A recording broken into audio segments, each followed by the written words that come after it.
আজকের এই আয়োজনে স্বাগতম।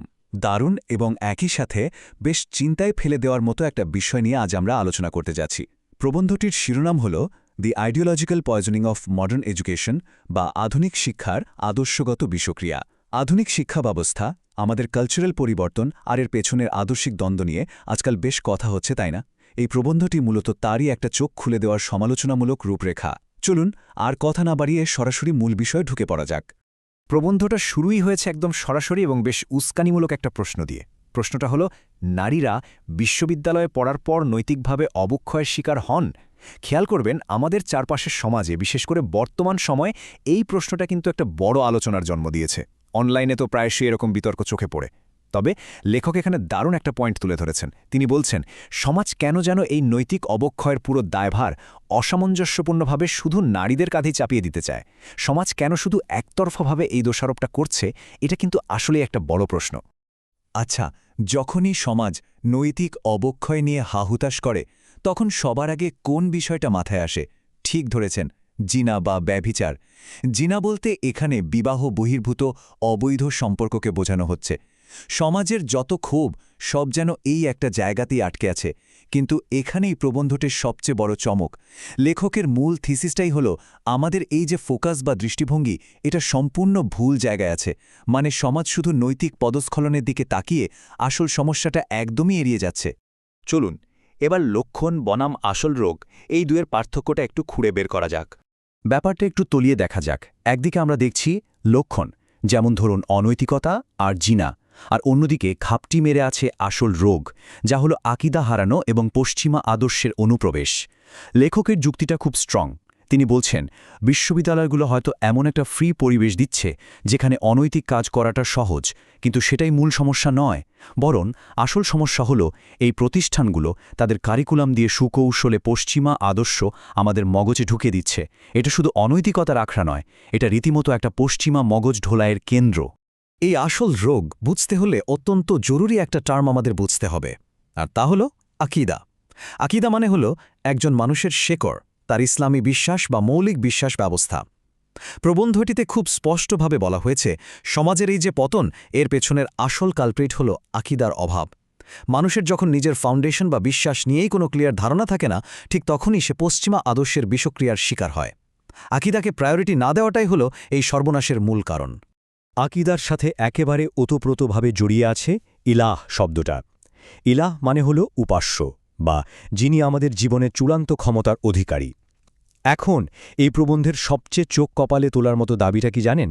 দাবিটা হল, পশ্চিমা শিক্ষা ব্যবস্থা অত্যন্ত সুপরিকল্পিতভাবে একজন মুসলিমের জীবন থেকে আল্লাহকে চূড়ান্ত ক্ষমতার অধিকারী হিসেবে সরিয়ে দিতে চায়, আর সেই শূন্যস্থানে পশ্চিমা আদর্শকেই ইলাহ হিসেবে বসিয়ে দেয়। মানে মানুষ যেন টেরি না পায় যে সে কখন পশ্চিমা জীবন ব্যবস্থার দাসত্ব বরণ করে নিয়েছে।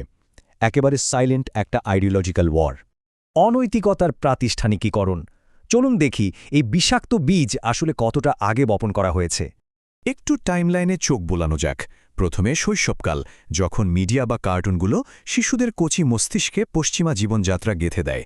এরপর আসে কৈশোর, যেখানে এলিট স্কুলগুলো বিভিন্ন ইভেন্টের মাধ্যমে অনৈতিকতাকে একদম কুল আর স্বাভাবিক হিসেবে উপস্থাপন করে। আর সবশেষে বিশ্ববিদ্যালয় জীবন, যেখানে এই প্রতিষ্ঠানগুলো নিয়মতান্ত্রিকভাবে তাদের সিলেবাস দিয়ে মগজ ধুলাইয়ের ষোলকলা পূর্ণ করে। অর্থাৎ ভার্সিটিতে উঠে কেউ হঠাৎ করে নষ্ট হয়ে যায় না, এটা আসলে একদম ছোটবেলা থেকে শুরু হওয়া একটা লং প্রসেসের ফাইনাল স্টেজ মাত্র। বিষয়টা আরও একটু ক্লিয়ার করে, অস্বাভাবিক জিনিসকে কিভাবে স্বাভাবিক বানানো হচ্ছে তার কিছু স্পেসিফিক উদাহরণ দেওয়া হয়েছে প্রবন্ধে। যেমন ধরুন, অভিজাত স্কুলগুলোর প্রম নাইট বা ব্র্যাকের মতো বিভিন্ন প্রতিষ্ঠানের কাঠামোবদ্ধ প্রোগ্রাম। দেখুন, সমাজে অপরাধ বা জিনা আগেও ছিল, কিন্তু এখনকার চিত্রটা একেবারেই আলাদা। কারণ এখন এগুলোকে রীতিমতো প্রাতিষ্ঠানিক রূপ দেওয়া হয়েছে। তরুণ প্রজন্মকে সুপরিকল্পিতভাবে এসবের সাথে অভ্যস্ত করে তোলা হচ্ছে, যাতে করে তাদের সেন্সিটিভিটিটাই নষ্ট হয়ে যায়।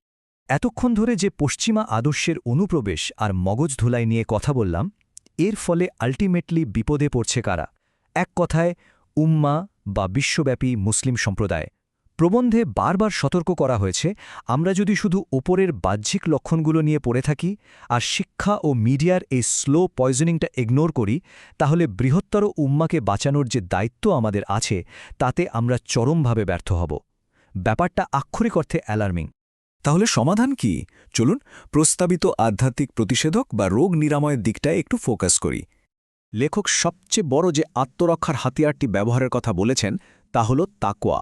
তাকওয়া মানে হল আল্লাহ সচেতনতা বা স্রষ্টার প্রতি গভীর মাইন্ডফুলনেস। যুক্তিটা খুব সিম্পল। যখন কারো আকীদা স্ট্রং থাকে এবং অন্তরে তাকওয়া থাকে, তখন আধুনিক যুগের কোনো প্রলোভন বা ফাঁদ তাকে সহজে কাবু করতে পারে না। এই আদর্শিক বিষক্রিয়া থেকে বাঁচার একমাত্র আধ্যাত্মিক শীল বা বর্ম হল এই তাকওয়া। তাকওয়া কেন এত মাস্ট? কারণ আমাদের চারপাশটা এখন ফিতনা বা সামাজিক প্রলোভনে গিজগিজ করছে। এই যে আধুনিক মিডিয়া, পশ্চিমা শিক্ষা ব্যবস্থা আর সমাজের পরতে পরতে ছড়িয়ে থাকা ফাঁদ, প্রবন্ধে এগুলোকেই ফিতনা বলা হয়েছে। এগুলো প্রতিনিয়ত আমাদের বিশ্বাসের পরীক্ষা নিচ্ছে, আর এই পরীক্ষায় পাশ করতে হলে তাকওয়া ছাড়া কোনো গতি নেই। ফিতনা থেকে বাঁচার চরম একটা উপায় হতে পারে গুরাবা হয়ে যাওয়া। গুরাবা মানে হলো যারা সমাজের এই দুর্নীতি ও অবক্ষয় থেকে নিজেদের একদম আইসোলেটেড বা বিচ্ছিন্ন করে নেন। লেখক অবশ্য প্র্যাকটিক্যাল একটা কথা বলেছেন, কেউ কেউ হয়তো এই বিচ্ছিন্ন জীবন বেছে নিতে পারে, কিন্তু সমাজের বিশাল সংখ্যাগরিষ্ঠ মানুষকে তো এই সিস্টেমের ভেতরেই থেকে সার্ভাইভ করতে হবে, তাই না? সবাই তো আর পাহাড়ে বা জঙ্গলে চলে যেতে পারবে না। সমাজেই থাকতে হবে, কিন্তু আধ্যাত্মিকভাবে শক্ত হয়ে টিকে থাকতে হবে। তাহলে এই সিস্টেমের ভেতরে থেকে রোগ সারানোর রিয়েলিস্টিক স্টেপগুলো কি কি? ১. একদম ছোটবেলা থেকেই সলিড ইসলামী শিক্ষার ভিত্তি গড়ে তোলা। ২. জীবনের আসল উদ্দেশ্যটা কি সে সম্পর্কে গভীর তাকওয়া ও আন্ডারস্ট্যান্ডিং তৈরি করা। ৩. চোখ কান সবসময় খোলা রাখা, যাতে আধুনিক যুগের আদর্শিক ফাঁদগুলো দেখলেই চেনা যায় এবং সেটা ঠেকানো যায়। আর ৪ নম্বরটা খুব জরুরি, কখনো কোনো ভুল হয়ে গেলে আধুনিক লজিক দিয়ে সেটাকে জাস্টিফাই না করে বরং আন্তরিকভাবে তওবা করে ফিরে আসা। পশ্চিমা দাসত্ব থেকে বের হওয়ার এটাই হলো ব্লুপ্রিন্ট। আলোচনার একেবারে শেষ পর্যায়ে এসে প্রবন্ধের কোর থিসিস থেকে দারুণ চিন্তায় ফেলে দেওয়ার মতো একটা প্রশ্ন উঠে আসে। যদি কেবল অনৈতিকতার মতো বাহ্যিক লক্ষণগুলোর সমাধানের এই চেষ্টা দিন শেষে ব্যর্থই হয়, তবে একটি সমাজ কিভাবে একদম ভেতর থেকে তার শেকড় বা গভীরতম আদর্শিক ভিত্তিগুলো পুনর্নির্মাণ করবে? ব্যাপারটা একটু ভেবে দেখুন। সমাজ বদলাতে হলে উপসর্গ বাদ দিয়ে রোগের দিকেই তাকাতে হবে। আজকের এই বিশ্লেষণটি আশা করি আমাদের চারপাশের এই পরিবর্তনগুলোকে নতুন একটা দৃষ্টিভঙ্গি থেকে দেখতে সাহায্য করবে।